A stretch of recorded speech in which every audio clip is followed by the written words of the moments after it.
할렐루야. 우리 서로 인사하실까요? 할렐루야. 반갑습니다. 잘 오셨습니다. 무화과나무 보시려면 우리 교회 게이트 바로 옆에 조그만 무화과나무 하나 심어놨습니다. 4, 5년 전에 심어놔서 지금 매년 무화과가 20, 30개씩 열립니다. 근데 저도 따고 아마 로사도 따서 먹고 그러는 것 같아요. 근데 본래는 우리 게이트의 옆에 지금 레몬나무 있는데 거기에 무화과나무가 큰 게 있었습니다. 근데 수년간 무화과가 열리지 않아서 잘라버렸습니다. 제가 처음에 우리 교회 부임할 때는 무화과가 분명히 열렸어요. 근데 그 뒤로 이상하게 수년간 열매를 맺지 않아서 잘라내버리고 거기에다가 이제 레몬나무를 심어놨는데 레몬이 굉장히 많이 열렸어요. 지금 노랗게 익었는데 필요하신 분 말씀하세요. 제가 따다 드릴 테니까. 레몬나무는 2개 심어놨죠. 거기다 하나 하고 길가에 옥시덴탈 길가에도 하나 심어놨습니다. 오늘 본문의 무화과 나무가 나오는데 예수님이 어느 날 길을 가시다가 길가에 멀리 보니까 잎사귀가 무성한 무화과나무는 잎사귀가 많죠. 잎사귀가 무성한 무화과나무를 보셨는데 가까이 가서 보니까 열매가 하나도 없어서 이제 저주하셨습니다. 이제부터 영원토록 사람이 내게서 열매를 따먹지 못하리라. 이튿날 아침에 보니까 무화과나무가 뿌리채 말라 있었어요. 무엇을 교훈하는가? 이제 몇 가지 교훈을 여기서 얻기를 원하는데, 우리 주님이 무화과나무를 통해서 주시는 교훈은 예수님이 창조자이시고 다스리는 주권자이시고 또 심판자이심을 보여주십니다. 무화과나무를 향해서 저주하셨을 때 나무가 뿌리채 말라버린 것은 하나님께서 우리 예수님께서 그 나무를 만드셨다는 사실이죠. 마찬가지로 우리 예수님이 바다를 보고 잠잠하라 말씀하셨을 때 파도와 바람도 잠잠해졌습니다. 그런가 하면 우리 예수님이 귀신 들린 사람 안에 있는 귀신을 향해서 명령하셨을 때 귀신이 사람 밖으로 나왔습니다. 또 예수님은 죽은 자를 살리셨는데 나인성 과부의 아들 상여가 성 밖으로 나올 때에 상여를 멈추게 하고 청년아 일어나라 할 때에 죽었던 청년이 다시 살아났습니다. 본문에서 우리 주님 한마디에 무화과나무도 복종하는 것은 식물을 만드신 창조주고 또 자연 만물의 주인이시고 다스리시는 분이시기 때문에 그 심판자로서 다스리는 주권자로서 창조주로서 그렇게 명령하셔서 교훈을 주신 것입니다. 네, 두 번째로 우리가 얻어야 될 무화과나무에서 얻어야 될 교훈은 무화과나무를 보통 성경에서는 이스라엘 민족을 무화과나무 혹은 포도나무 이렇게 비유하셨는데 무화과나무 상태를 이스라엘 민족으로 보시고 잎사귀만 무성하고 열매가 없는 나무 이스라엘 민족의 종교가 형식은 가득한데 열매가 없다는 이야기죠. 제사를 드리는 그런 종교 형식은 있는데 제사를 드리고 난 다음에 신앙생활의 열매가 없는 것을 교훈하십니다. 우리가 예배하고 찬양하고 설교를 듣고 기도를 열심히 했는데 삶의 변화가 없고 삶의 열매가 없다면 무화과의 비유가 우리에게 딱 맞는 것입니다. 언젠가도 그런 비유를 이야기했습니다만, 열심으로 기도하고 열심으로 은혜를 구하고 집으로 가다가 남의 집 담장에 호박이 탐스럽게 열려 있으니까 따다가 집에 가서 해먹었다. 언젠가도 그런 비유를 한번 했잖아요. 분명히 열심히 하나님 앞에 기도하고 정말 눈물로 간절히 하나님 앞에 주님 뜻대로 살겠다고 했는데 가다 보니까 호박이 너무나 이거 아침거리다 하고 남의 것 따다가 아침에 호박 된장국인지 뭔지 끓여 먹었다면 기도하고 삶이 어떻게 되느냐 그 말이에요. 우리 열심으로 예배했는데 주님 용서를 빌고 또 사랑의 말씀 듣고, 그런데 예배 끝나고 나서 식당에 가서 다투고, 그리고 열심히 미워해버리고 절대로 용서를 안 해버리고, 그러면 예배 드리는 게 뭐냐는 말이죠. 그러니까 이스라엘 백성들의 종교적인 생활은 막 이것도 지키고 저것도 지키고, 주발도 닦고 손도 씻고, 부정한 것 안 만지고 제사 드리고 열심히 하는데 신앙생활 열매가 맺지 않는다면 무화과 나무라 그 말이죠. 잎만 무성하고 열매가 없는 그것을 우리 주님이 심판하신다는 말입니다. 그래서 잎사귀만 있고 열매가 없는 종교 지도자들의 삶은 어디까지 나가느냐. 예루살렘 성전에 우리 주님이 들어가셨는데 거기 이방인의 뜰, 성전은 뜰이 몇 가지가 있었어요.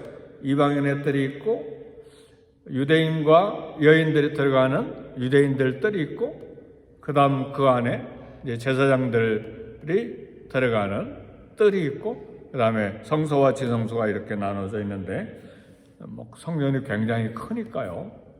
이제 그런 뜰들이 구별되어 있는데 이방인의 뜰에서 희생제사를 드릴 짐승 제물들을 이제 사고 파는, 이게 사고 파는 게 필요하기도 했지만, 그러나 굉장한 종교 지도자들이 이득을 취한 것이죠. 그리고 성전 이방 뜰에서는 이방인들이 들어와서 예배하고 기도해야 되거든요.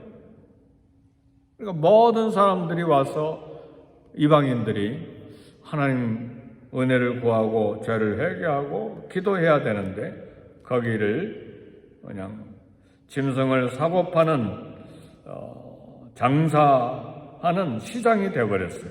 그리고 종교 지도자들은 거기에서 폭리를 취함으로 이득을 얻게 됐어요. 그리고 하나님 앞에 이제 이렇게 화폐를 드리는데 성전 화폐, 이스라엘 돈만을 드려야 돼요. 당시에는 로마 돈, 그리스 돈, 여러 나라의 돈들이 있는데 다 그걸 이스라엘 돈으로 바꿔가지고 하나님 앞에 드려야 되는데, 그것도 또 환전소를 이방인의 뜰에 책상을 놓고 환전소를 만들어서 환전 이득을 엄청나게 얻어서 종교 지도자들, 제사장들이 막대한 수입을 얻는 거예요. 그러니까 제사장들과 상인들 이런 폭리를 취함으로써 예배 드리고 기도하는 데는 생각이 없고 얼마나 이익이 남느냐 한번 생각해 보세요. 기도하는 하나님, 만민이 기도하는 집에 와서 제사장들은 온 성도들의 죄와 거룩한 삶과 백성으로의 삶을 생각하고 염려하고 기도해 줘야 되는데 얼마나 이득을 얻을까? 돈만 머리에 가득하다. 상인들도 마찬가지죠. 하나님의 집에서 돈 생각만 한 거예요. 더더구나 이방인들은 기도해야 되는데 보는 게 전부 다 장사밖에 없으니까 심각한 문제가 된 거예요. 그래서 우리 주님이 막 다 돈 바꾸는 막 의자 다 막 들러엎고 상인들 다 쫓아내고 만민이 기도하는 집이 강도의 소굴이 됐다. 그렇게 꾸지람하신 것입니다. 사랑하는 성도들, 우리 교회에 올 때에 하나님을 집중해서 바라보고 오시기를 주의 이름으로 축복합니다. 너무 사람에게 집중해도 사람에게 실망해버리면 기도도 안 하고 예배도 안 드리고 싶은 생각이 들어요. 사람에게 집중하지 말고 말씀과 예배와 우리 하나님께 집중해야 합니다. 사람이 좋아서 사랑하고 격려하고 위로하고 존경하고 그런 건 좋지만 예배할 때는 오직 하나님 앞에 하나님께 집중하는 그런 우리가 되어야 됩니다. 그러지 않냐고 내 마음이 이렇게 너무 사람에게 개인적인 이익에 개인적인 관계에 집중하면 사람에게 실망하면 어떡하겠어요? 그런 일이 비일비재하잖아요. 그래서 하나님께 집중해야 합니다. 기도와 신앙에 전념하지 않고 이익에만 온통 관심이 쏠려있는 종교 잎사귀만 있고 열매가 없었을 때에 우리 예수님이 분노하신 것이죠. 하나님 영광을 체험하고 하나님 만나고 예배하는 그런 예배의 열매, 삶의 열매가 있어야 되는데 내용은 없고 형식만 있는 유대인의 종교 생활에 대한 심판의 메시지입니다. 말씀을 마칩니다. 사랑하는 성도 여러분, 무화과 나무의 존재의 목적은 뭐냐면 이제 가시다가 무화과 나무 보시면 아시겠지만 무화과 나무는 목재로 못 써요. 이 의자를 만든다든가 무슨 가구를 만든다든가 전혀 건축용 제목이 아닙니다. 땔감도 별로 쓸모가 없을 정도로 별로예요. 무화과 나무의 존재 목적은 딱 한 가지예요. 열매입니다. 열매를 맺어야 된다 그 말이죠. 우리 주님이 저주하신 무화과 나무가 뿌리채 마른 것을 보고 베드로가 주님께 말씀을 드렸습니다. 말씀을 해 주셨습니다. 그리고 계속해서 우리 주님이 말씀하시기를 그걸 보고 베드로가 이야기할 때 기도에 대해서 말씀하셨어요. 무엇이든지 기도하고 구하는 것은 받은 줄로 믿으라. 그리하면 그대로 되리라. 우리 믿음 생활은 기도 생활이 돼야 된다. 기도에 전념하는 신앙생활이 돼야 되고 기도할 때는 믿어야 된다는 거예요. 무엇이든지 기도하고 구하는 것은 받은 줄로 믿으라. 기도하십니까? 기도한 것 믿을 수 있기를 주의 이름으로 축복합니다. 그리고 마지막으로 믿음 생활, 기도 생활이 있느냐? 그럼 용서하는 생활이 주어져야 된다. 그랬어요? 그리고 25절에 그렇게 말씀하시잖아요. 서서 기도할 때 아무에게나 혐의가 있거든 용서하라. 그리하여야 하늘에 계신 너희 아버지께서도 너희 허물을 사하여 주시리라 하시니라. 어떤 면에서 신앙생활에 열매 맺기가 가장 어려운 부분이 용서하지 못하는 부분입니다. 그렇죠? 용서 쉽습니까? 며칠 가죠? 며칠 가는 건 보통 일반 사람의 그런 모습인데 한 달이 가고 두 달이 가고 1년이 가고 2년이 가도 용서가 안 되는 경우에는 신앙생활에 심각한 문제가 있어요. 인격적으로도 문제가 있고 기도하는 삶은 용서하는 삶입니다. 나는 기도하는 사람이야. 근데 용서를 안 하고 있어. 그런 문제가 심각해요.